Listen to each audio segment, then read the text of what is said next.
Welcome back. It's JWalter here, and here's your latest housing market update. And by the way, hope you had an awesome weekend. So in today's video, I'm going to be sharing a new report from Redfin. They actually just released this a couple of days ago at the time of this video. In this report, they shared that March's housing market in the US was the hottest on record. However, there's some early signs of a cool down. So that said, let's go ahead and dive right into the video. Also, if you get any value out of this video whatsoever, then please hit the like button. I greatly appreciate that. So that said, let's go ahead and dive right into the video. They actually just published this on April 15th, 2022. They say the hottest March on record ended with early signs of a cool down as more home buyers were edged out by soaring mortgage rates. I have some information and some more news to share regarding that, regarding mortgage rates here in just a little bit. But they were edged out by soaring mortgage rates, sky-high prices, and few new listings. It was the hottest March ever for the housing market in the US, with homes selling at their fastest pace and for more above list price or the seller's asking price than any other March on record. The median home sale price rose 6.2% in March, the fastest month-over-month gain at this time of the year since 2013. And the median sold price reached $412,700 according to Redfin. So prices rose in March alone, from February 2022 to March of 2022, home prices rose, or I should say the median sold price rose by 6.2% in one single month, which is absolutely mind-blowing because on a historical level, home prices tend to increase in the range of 3 to maybe 5% on an annual basis. So in an entire year, home prices should increase by that much, but not by 6.2% in one single month, which is absolutely insane. However, these are lagging indicators, and I want to share some stats here that show that potentially for some early signs of a cool down. They also shared in this report here that home sales fell 4% as, of course, we have sky-high mortgage rates and, of course, sky-high home prices, which are sidelining some home buyers. Redfin's chief economist Daryl Fairweather had this to say: although pricey coastal markets began showing early signs of a slowdown in late March, nationwide sales data for the full month reflects the hottest March market on record, since homes that sold last month mostly went under contract in February. That's a key part of the sentence there, because when we're talking about home sold prices, in this case, we're talking about houses that sold in March. That's really an indication of what the housing market was a month ago when the home seller accepted an offer from the home buyer. So that's a key stat here. This is reflects activity from February when we're talking about houses that sold basically in March. In any case, she went on to say the following: we expect the combination of surging mortgage rates and record high home prices to cause more home buyers to drop out of this market. Unfortunately, homeowners are turning their back on the market as well. Instead of being motivated to list before prices weaken, potential home sellers may be choosing to wait out the impending market cool down. So time will tell regarding this, because it appears, at least when we're seeing the activity or the data for new listings, that's definitely falling short. We definitely need more houses to be listed for sale. So it appears that some homeowners are deciding not to sell, and that's causing the home prices to increase further. So here are some key stats I want to share with you guys, and I'm also going to be sharing at the city level as well. I have a lot of data to share regarding that as well. So really excited to share this video with you guys today. The median sold price in the US reached an all-time record high of $412,700 for March 2022. Again, that's a gain of 6.2% compared to February 2022, and a gain of 17.3% compared to 1 year ago as of March 2021. However, the number of houses that have sold on a seasonally adjusted basis decreased 3.7% compared to 1 month ago, and also decreased by 8% compared to 1 year ago. And Redfin is saying that this is due to sky-high home prices and, of course, sky-high mortgage rates as well. One factor, too, that they didn't really mention in this report here, though, is that because housing inventory is so low, it's hard to have the number of homes sold or the number of houses to sell each month to increase as well. So I think the lack of housing inventory plays another factor in why we're seeing a decrease in the number of home sales as well. Okay, let's talk about pending home sales. And pending home sales when a home seller accepts an offer from a home buyer, and then it becomes a home sold once a house closes escrow or the sale is finalized. In regards to pending home sales, that actually decreased on a month-over-month and also a year-over-year basis as well, which was in line with the number of houses for sale. in the number of new listings. And a new listing is when a home seller lists their house for sale. That actually decreased by 1.1% compared to 1 month ago and decreased by 6.2% compared to 1 year ago. Obviously, if we want to see home prices decrease greatly, we need the number of new listings to increase greatly as well. And we need the number of new listings really to skyrocket in order to really cause a housing market crash or for any big decreases in home prices, in my personal opinion. The number of houses available for sale in the US on a seasonally adjusted basis actually have decreased 12.6% year over year. So obviously we need a lot more houses listed for sale to cool off this housing market. And by the way, I color coded this for you guys. So the headline here in blue, these are all lagging indicators or looking in the rearview mirror about what the housing market was about 1 month ago. So again, blue would be lagging indicators, and the stats here in green are leading indicators, which basically means a forward-looking indicator of our housing market, not a lagging indicator here, like here the stats here in blue. Anyways, median days on the market, which is again a lagging indicator because these are houses that actually sold or closed escrow in March 2020, was at only 20 days. So it only took about 20 days for when a home seller lists their house for sale to when it ultimately they accept an offer from a home buyer. That's the national averages. In Sacramento, where I live and work as a real estate agent, I believe it's around 7 days. So very competitive market here in Sacramento. Anyways, 20 days on the market was the average in March 2022. That's a decrease of 6 days compared to 1 year ago. And the months of supply in the US is only at 1.1 months. Again, if we want to have a strong buyer's market where buyers have the advantage over home sellers, we need this figure to be over 6 months, not 1.1 months. In addition, in March 2022, 54.3% of the houses sold above their asking price in the US. And that's an increase by 12.3 percentage points compared to 1 year ago. Yet another lagging indicator is the average sale to list price ratio, which reached 102.4% in March 2022. And that's an increase by 1.9 percentage points compared to March of 2021. Meanwhile, the average 30-year fixed rate mortgage in the US as of March 2022 was 4.17%. Believe it or not, the average mortgage rates right now are actually over 5% right now. So a huge increase in the matter of just 1 month. So these stats for April are going to be very interesting to see because mortgage rates have been increasing greatly really this year, really. In any case, that's 41 basis points higher compared to 1 month ago and over 1 percentage point compared to 1 year ago. Speaking of mortgage rates, according to the Mortgage News Daily, the average 30-year fixed rate mortgage in the US right now is averaging at 5.25% at the time of this video, which is April 18th, 2022. This is a huge increase compared to 1 year ago. Have a look at this. Compared to 1 year ago, rates were averaging at 3.18%. Now they're 5.25%.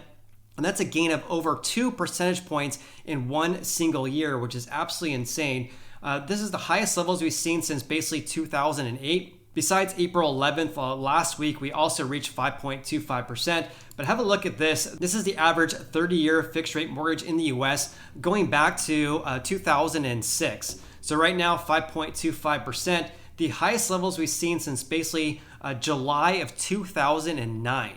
And one reason, of course, why mortgage rates have been spiking big time is because the yield on the 10-year US Treasury note has been spiking as well. In the beginning of January 2022, the yield was actually at 1.7%. Now we're at 2.8%. And basically the yield on the 10-year US Treasury note has been spiking really ever since March of this year. And this is tied more directly to mortgage rates than anything else, really.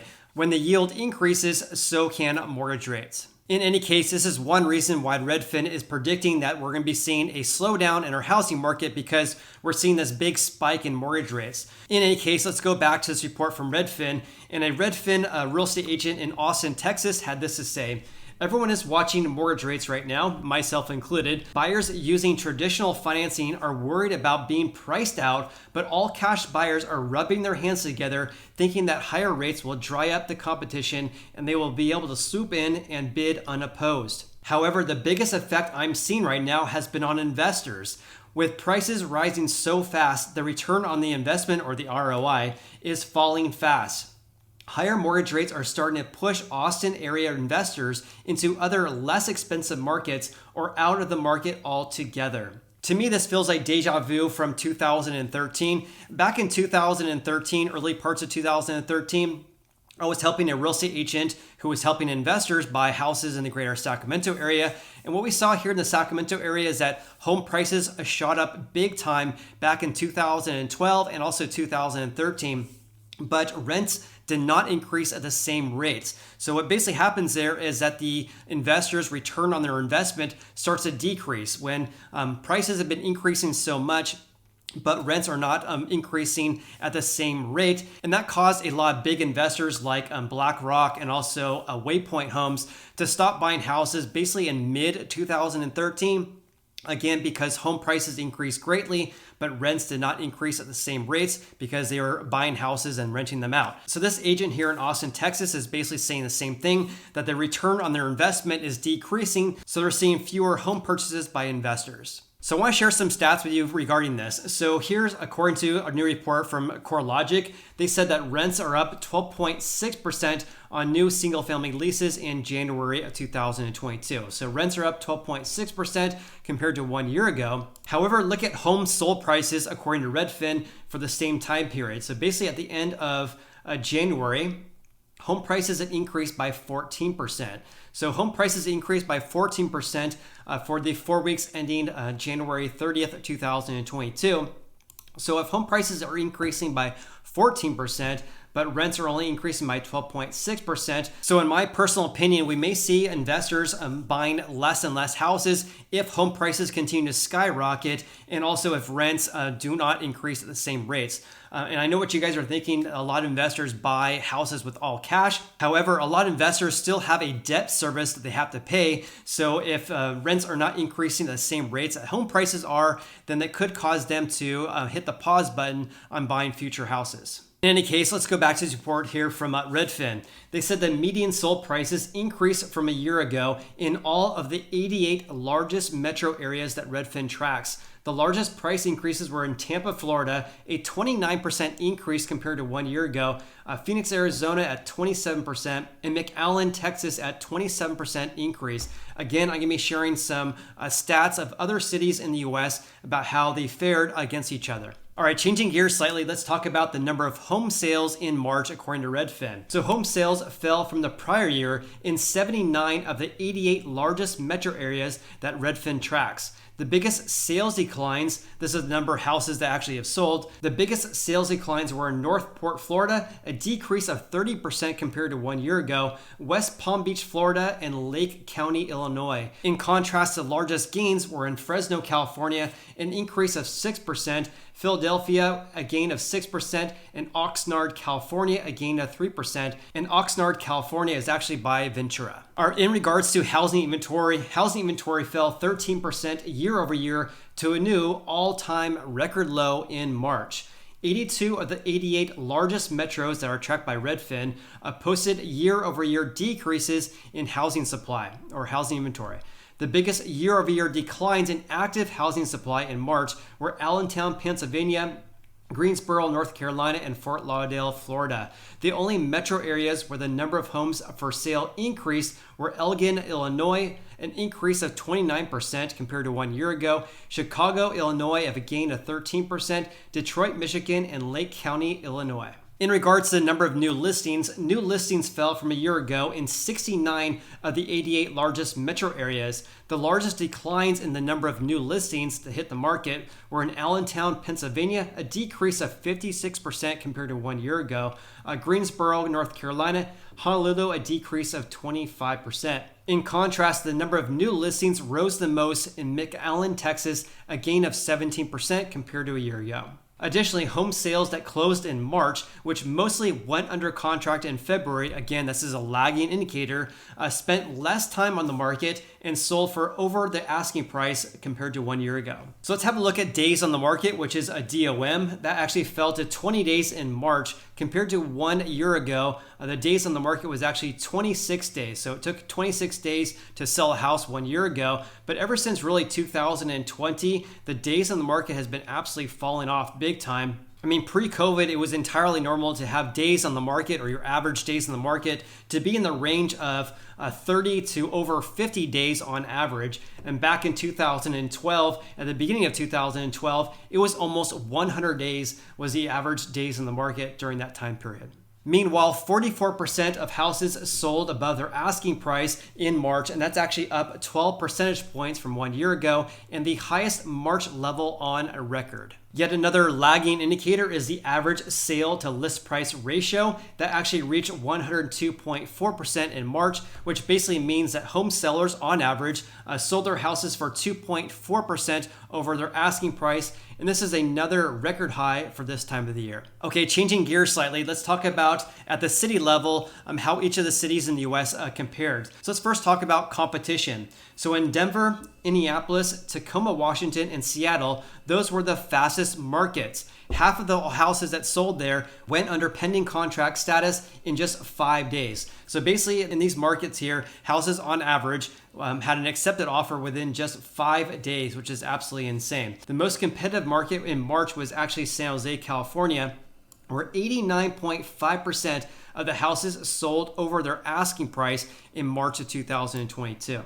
In regards to home prices, Tampa, Florida had the nation's highest price growth, rising 29.2% since last year to $363,750. Okay, before we wrap up this video, let's talk about home prices across the United States and how each of the major cities fared. So in Anaheim, California, the average home price, or the median sold price, was $1,040,000. Look at that, a 22.2% increase compared to 1 year ago, which is pretty remarkable given the fact that these are $1 million houses. So this is basically a gain of $200,000 in one single year.